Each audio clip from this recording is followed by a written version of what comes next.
Environmental ventilation is really used in residential buildings to control overheating in the common circulation corridors.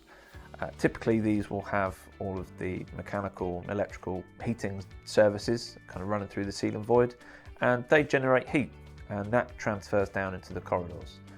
You also have the heating transferring from apartments around the corridors as well, and if nothing's done it can lead to these corridors becoming quite hot, quite stuffy, and it can lead to problems with cold water supply and things like that.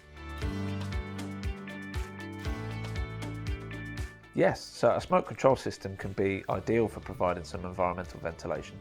If you have a natural smoke control system, you can very simply open the AOV directly to outside.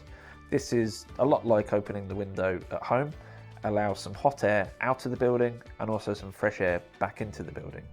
If you're fortunate enough to have a natural smoke shaft, then you can open the dampers into the smoke shaft and it'll act just like a big chimney and suck some of the warm air out of the building.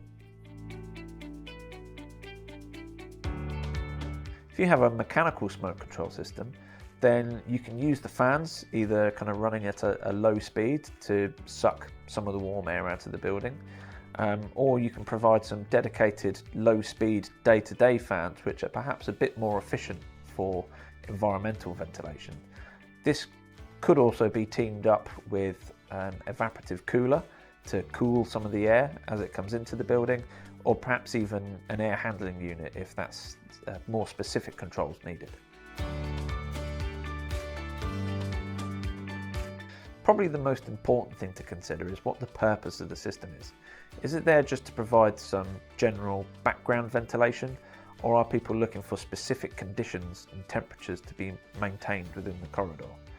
The next most important thing is how the system is going to work, where the supply points are, where the extract points are, and how to get the most effective ventilation through the corridor. And probably the final and perhaps the most important thing is how it works with the smoke control system. The smoke control system has to take priority, it has to work, nothing can be done that would compromise that.